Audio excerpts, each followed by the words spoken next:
Welcome back, fellow real estate enthusiasts, to Living in Kansas City, your best resource to find out everything there is to know about the neighborhoods and lifestyle in Kansas City. Today, we're focusing on those of you who are empty nesters or nearing retirement. From my own personal experience, it's definitely a time to ask yourself questions like, should I stay in my current home, or might this be the right time to sell? Or should I move closer to the kids and grandkids? Do I want to stay in my current city, or do I want to make a move elsewhere? Or maybe you just want more freedom in your lifestyle from yard work and maintenance so that you can travel more. If you're asking yourself any or all of these questions and are wondering about retiring in Kansas City, then you will definitely want to watch my video today, because today I'm going to talk about retirement in Kansas City. Specifically, I'm going to talk about the different types of housing available for those of you who are empty nesters or nearing retirement, as well as some other things that are important to those of us who are at or near that age. Hi, my name is Sheryl McCormick, and I'm an agent with the Rob Ellerman team at ReeceNichols Real Estate, which is the #1 real estate team in all of Kansas City. I am your source for everything real estate in Kansas City, and I have the resources to help you every step of the way.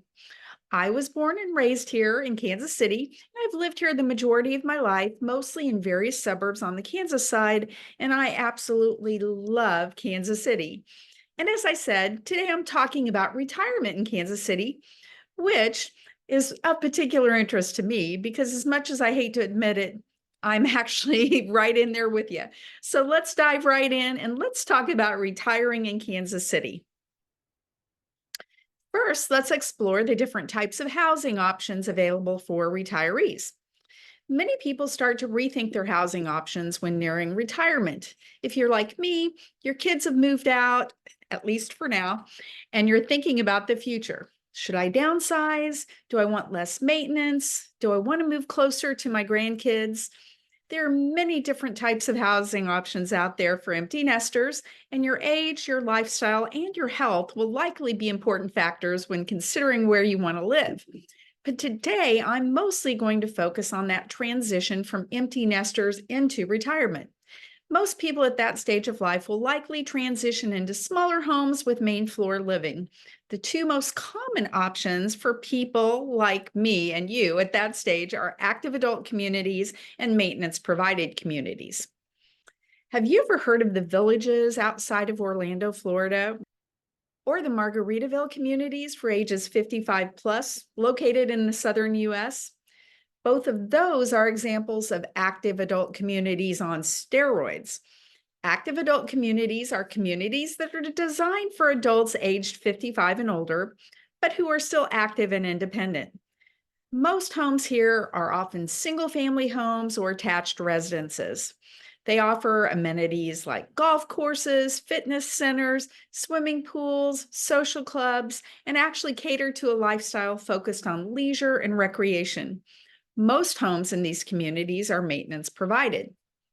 While we don't have the villages here or Margaritaville communities here in Kansas City still offers a lot of active adult community options that I know you're going to love. Speaking of maintenance provided, let's talk about those. They're similar to active adult communities, but usually don't offer the amount of social activities provided in those communities.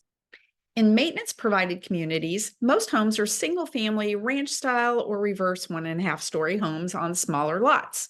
You typically pay an HOA, a homeowners association fee, that takes care of lawn care and snow removal, giving you the freedom to come and go whenever you please. This is especially great for those of us who are wanting to travel or spend more time doing the things that we love. Some of these communities are restricted to those 55 plus, but others don't have any age restrictions. We here in Kansas City may not be located near the beach or the mountains, but we have a lot to offer those who are considering retiring here in Kansas City. As of 2020, Kansas had a population of approximately 2.9 million people, with over 15% of the population being over the age of 65, which makes it one of the top states with a large retirement population. Kansas offers a unique retirement experience that attracts many retirees every year, and it's quickly become a desirable place to retire for many Americans due to its affordability, access to outdoor activities, cultural events, and easy access for travel. Now let's talk about some of the communities here in Kansas City. First, I'm going to tell you about a few of my own personal favorite communities for empty nesters and retirees. First, let's talk about Boulder Springs. Boulder Springs is located in southern Johnson County in Spring Hill, Kansas, which is an up-and-coming community, and it's rapidly growing. It's just to the south of Overland Park and Olathe, which makes it a really popular place right now to move to. It's convenient to 169 Highway and I-35, which allows you to get anywhere within the Kansas City metro area easily. Because it's a little bit further out, it affords you the opportunity to move here at an attractive price point. Home prices here range from the 300,000s to the 500,000s.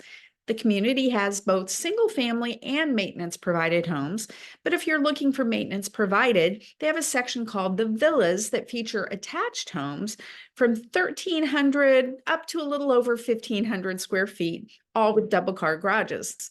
There are great community amenities here, including a neighborhood swimming pool, a fire pit, a playground, and walking trails.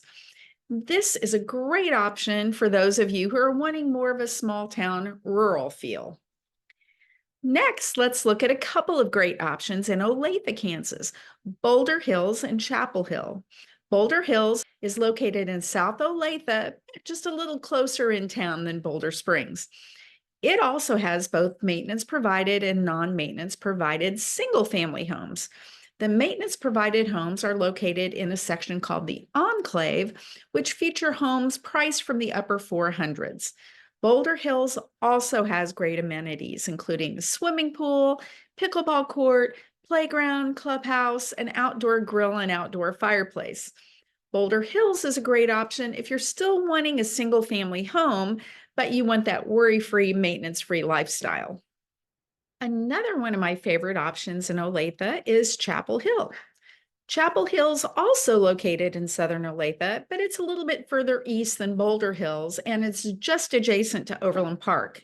Chapel Hill is a much larger community than both Boulder Springs and Boulder Hills, but its amenities will blow you away with 2 swimming pools, a clubhouse room, a playground, a pickleball court, and miles of walking trails. Chapel Hill is also just across from Heritage Park, where you have even tons more amenities. And it's easily accessible to 69 Highway, which is convenient for commuting and travel. The Chapel Hill Villas are the maintenance-provided portion of the community and feature 44 luxury twin villa homes priced from the upper 500,000s. It's a great place to look if you're wanting that luxury lifestyle, but more at a mid-range price point. And the final community that's one of my favorite empty nester communities is the Manor at Terrybrook Farms. This is the maintenance-provided section of a larger community, Terrybrook Farms, which is a highly desirable upscale community located in southern Overland Park, Kansas. Homes in the manor are all single-family residences, and most are on really good-sized lots, but they still provide lawn care and snow removal. The amenities in Terrybrook Farms are also outstanding, with a community swimming pool, a clubhouse, a fitness center, sports court, and also a playground for your grandkids. Prices in the manor range from the upper 700,000s to over $1 million. The manor at Terrybrook Farms is for the empty nester who still wants to live that luxury lifestyle, but without the hassle of maintenance, and if your budget's a little bit larger. Now let's switch gears a little bit and talk about healthcare in Kansas City. Healthcare may not be a big concern for you now, but it's something that you should consider when deciding where you want to live in retirement. According to GoBanking.com, both Kansas and Missouri are ranked in the top 10 best states for senior healthcare costs. Kansas comes in at number 9 because Kansas residents get a significant break on private nursing home rooms, which are about $2,000 cheaper than the average U.S. cost. And Missouri comes in even higher at number 3 even though their adult daycare is higher than the average US cost, but their other healthcare expenses are lower, which helps to bring down the overall cost. And many Kansas City hospitals are ranked by US News and World Report in the nation's top 50 for various specialties, including cardiology, cancer, diabetes, endocrinology, gastroenterology, geriatrics, and pulmonology. And Wallet Hub recently ranked Overland Park, Kansas, the #1 city for healthcare among the largest 170 cities in America, based on healthcare access, costs, and preventative care. So, as you can see, Kansas City has you covered for all of your future healthcare needs. And finally, let's talk about affordability. If you're nearing retirement, you're going to definitely want to consider costs so that your assets last throughout your lifetime and maybe even have a little bit left over to leave your kids and grandkids. According to a 2022 report in the 24/7 Wall Street, the average retiree would need $950,110 to retire comfortably in Kansas, which is the 14th lowest cost in the US. They found that goods and services in Kansas are 7.6% less expensive than the average US cost for the same items. And the Kansas City Area Development Council finds Kansas City the 11th most affordable in the country for comfortable retirement. According to their report, if you have $1 million in assets at retirement, you can live on that money right here in Kansas City for 25.5 years, which beats the national average of 20.9 years by over 5 years.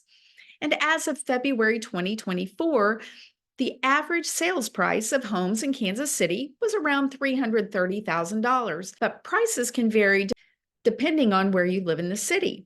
For example, if you live in Johnson County, Kansas, which is one of the more popular locations in Kansas City on the Kansas side, and is where all of the communities that I told you about earlier are located, home prices average just below $500,000. The average monthly cost for utilities in Kansas, according to Forbes, is around $430. Grocery prices are about the same as the national average, and gas prices tend to be slightly below the US average. Kansas's state income tax rates range between 3.1% and 5.7%. The sales tax rate in Kansas is currently 6.5%. Remember that sales tax rates can vary locally, as some cities and counties in Kansas have additional local sales taxes that can range anywhere from 0.5% to 3.5%, resulting in a combined sales tax rate that can be higher than the statewide rate. Well, there you have it. Hopefully that gives you some things to think about when considering empty nester and retirement living options. If you're considering a move to the Kansas City area or within the Kansas City area, whether or not you're close to retirement age, I would be happy to help you find your perfect home in your perfect neighborhood at your perfect price point. Whether you're planning to move in 9 days or 90 days, feel free to give me a call, shoot me a text, send me an email, or schedule a Zoom call so that I can help you make your move to Kansas City or within the Kansas City area a smooth and easy one. If you enjoyed this video, don't forget to hit that like button and subscribe to my channel for more facts about places you might call home and for exclusive community tours and real estate insights about communities in Kansas City suburbs, including Overland Park, Lenexa, Spring Hill, Prairie Village, Leawood, Olathe, DeSoto, and Shawnee. And please leave a comment, as your comments help me create content that is useful to you. If you enjoyed this video, I'm sure you're going to love my next one. Until next time, this is Sheryl McCormick from Living in Kansas City signing off. Take care, and I'll see you in the next video.